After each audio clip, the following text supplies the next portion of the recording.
Thank you. No, well, good afternoon. Good afternoon. Welcome. Brooks, Sanders, and Maddox.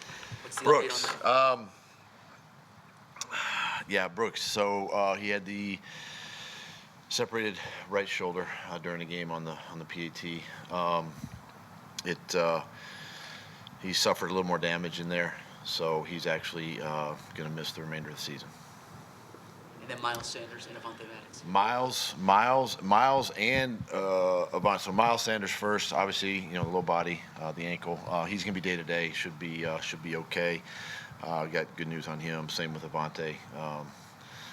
Physical sport, but both those guys are tough guys and should be okay. You had a lot of guys sort of get nicked up and come back in that game. Are any of those ones that you have to monitor this week? The only other report I guess I could put out there is Deshaun Hall, last play of the game, ACL. So he's done for the year. It's unfortunate, but everybody else that got nicked up, the Brandon Grahams, guys like that, Craig James, guys that came out, got evaluated, are all going to be okay. With Brandon out, if Lane can come back, do you stick with Pryor at right guard or do you move Vitae there? Obviously there's some flexibility there. Lane will work himself back in to practice this week. We'll see where he's at the end of the week, but we have some options. Obviously, Big V's played in there with Lane.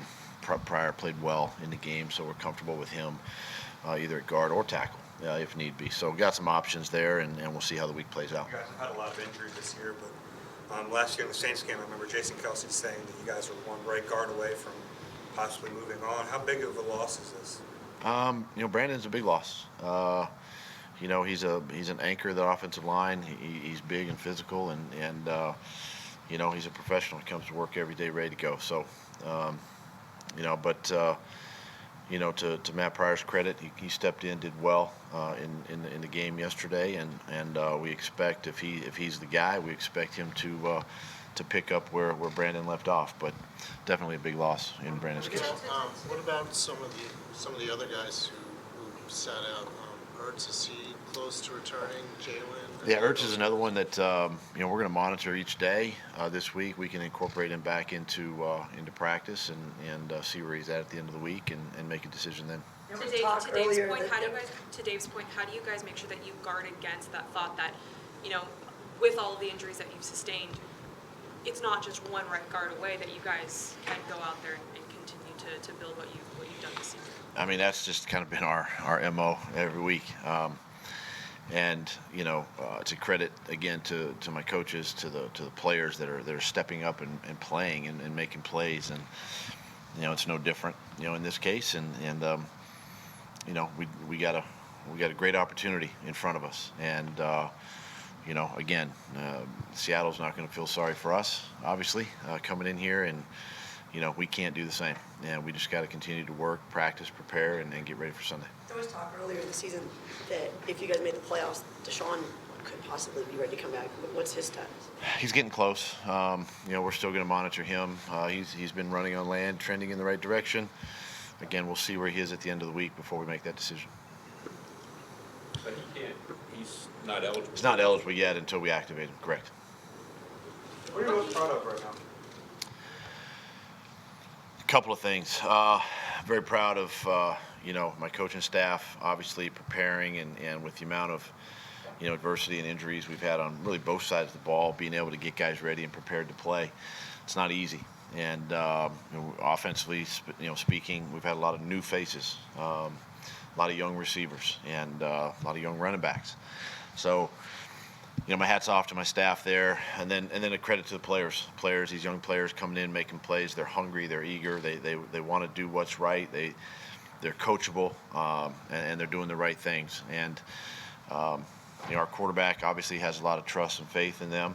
They spend a lot of time during the week, preparing and getting ready for games. And I just think where we are, putting ourselves in this position to play for the NFC East yesterday, and I'm proud of the leadership of the football team. The veteran guys that really have kept this team together. Through all of it. And then to win the game yesterday and win the NFC East, put ourselves in the postseason. So quite a few things to be proud of with this football team. You've been around, obviously, a long time as a player and coach. records aside, because you guys are 9-7, obviously the lowest record in heading to this playoffs. What can be said about the confidence factor? I mean, obviously you guys are going in this on a 40-game winning streak, and despite the names that are out on the field now, who are some unknowns, you guys seem like you really have belief in yourself. Like, how important is that versus actual talent? I think that speaks a lot to the team. That confidence can go a long way. I think, and it's a belief, an internal belief that we can do it, and we can get it done. And I've said a lot, and our guys talk to you guys a lot about, hey, it's about what we do and about us, and it's really what it is. And the confidence I think that the team has, that it doesn't matter that who's in the lineup, we're gonna somehow find a way to get the job done. And again, it's a credit to some of the veteran players that are on the team that have kept these guys coming, kept them plugged in, and again, the coaches and all that. But that confidence is real, and it's something that we have to lean on that, obviously, moving forward. How can it help you guys game plan now, having just faced the Seattle team, given they've sustained some of their own injuries, but just a few weeks ago? Yeah, I mean, this is kind of the same with the Giants, that we saw just a few weeks back, and this team is about 5 weeks ago. A lot of, even in their last 5 games, and what they've done, they haven't, scheme-wise, they haven't changed, but some of the personnel, obviously, their offense has changed a little bit. It's a little different now, offensively. They still have one guy, Russell Wilson, that is electric and can beat you. Defensively, same group of guys. I've got a report that Michael Kendricks might miss. Other than that, I mean, it's the same group, and so we have to go back and look at that tape. We got to make those corrections. We had 5 turnovers in that game, which is not good, and put a good plan together this week. So much like going into the Giants week, we got to have some things ready to go, some wrinkles, and but at the same time, we know we're dealing with some young players ourselves. So it takes some work to get that done. Getting back to Zach Brooks Ertz. needs shoulder surgery. He will. Yeah, he will. I wanted to ask you specifically about Deontay Burnett, because he's a guy who wasn't even here. He wasn't even on the practice squad until 18 days ago. What's the biggest challenge for a new guy like that in Carson as far as kind of getting to the point? I mean, he made one of your biggest plays of the day yesterday. I just think just timing,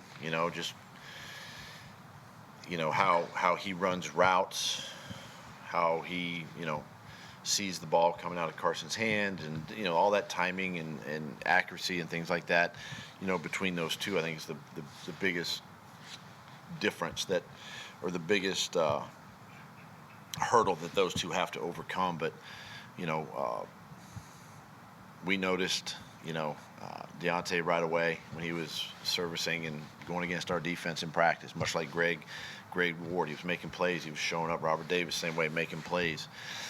And so now it's just a matter of, getting them caught up with our offense and having a role for those guys and being specific with that role and clearly defining that role and the plays that they're going to be in on, and so that they can focus on that. Getting back to Zach Ertz, the report came out that he has a lacerated kidney.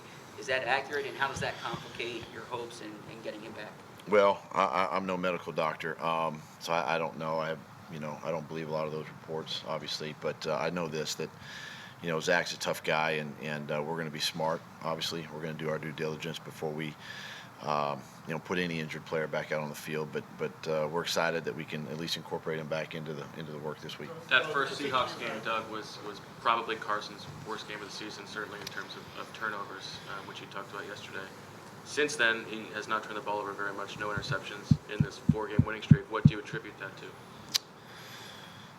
Just not throwing it to them. Is there anything schematic? Is it decision making? I think we've changed offensively. I think we understand as a staff who we are. Quite frankly, the personnel that we have, and using those strengths to our advantage. And we've gotten Carson out of the pocket a little bit more, utilized some play action pass a little bit more.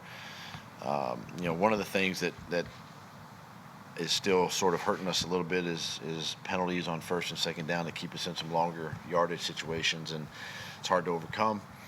But and I think just Carson understanding the guys around him and the ball being distributed in different spots. The run game is a big part of that. So, I think all in all, just learning from the season, learning from our mistakes has really helped him and helped our offense, progress to where we are right now.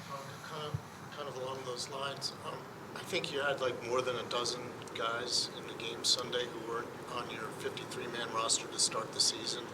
Just like how amazing is that you're able to win these playoff type games, with pretty much a 25% of your roster turning over, and what does that say about Carson and how he's been able to adjust? Yeah. Well, I tell you, it just goes to show you that it's not about one guy, as I've said many, many times. It's about the team, and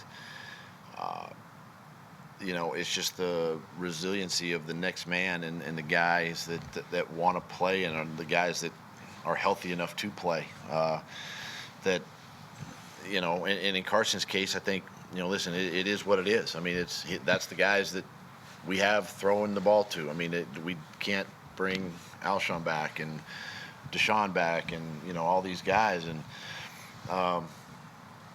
but yet we got to continue to work and continue to build and coach the players we have. And that's what we've done. And I think that's why it goes back to what I'm most proud of is the fact that how our coaches, my coaches, have been able to prepare those guys, right? New guys, like you said, new guys that weren't even in training camp with us,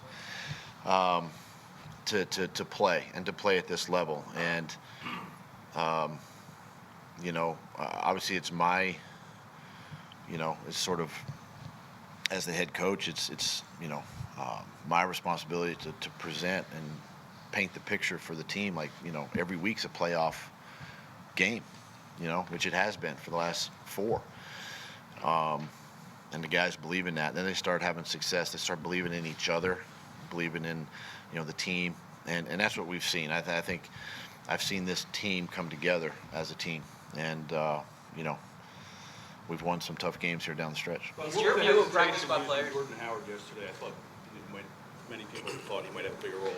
Why the hesitation to put him in when Miles went out? And do you expect his role to maybe grow a little bit more on Sunday? Yeah, I mean, Boston obviously is, had a heck of a game, in Miles' absence. And, Jordan, we just wanted to make sure that, Jordan was ready to go. Again, we talked about the conditioning last week and things of that nature and risking anything further with him. And, I would expect that his workload would increase a little bit more this week as he gets more into game shape and game ready. And, we'll have a plan for Jordan moving forward. And he's going to have to play coming down the stretch here. Is your view on practice squad players? After the Seattle game, the one where you really determined as a staff, hey, we've got to get Carson moving a little bit more. It looked like, because of the turnovers, obviously, it looked like teams were scheming. They weren't worrying as much about containment as they were scheming to get to that spot, and you probably saw that. Was that the game where it really made you say, hey, we really have to get after this? Yeah, and if you remember,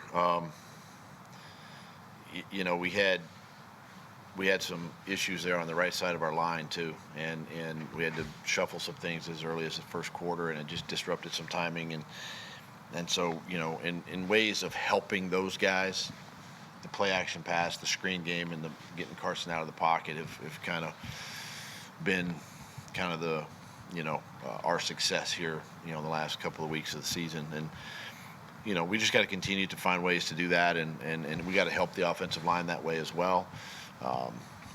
And it looks like we're going to have to make shuffle some guys again going into this week. So we'll have a plan. We'll be ready. I would expect that. I mean, that's what Carson's good at too, and so we got to be smart with that.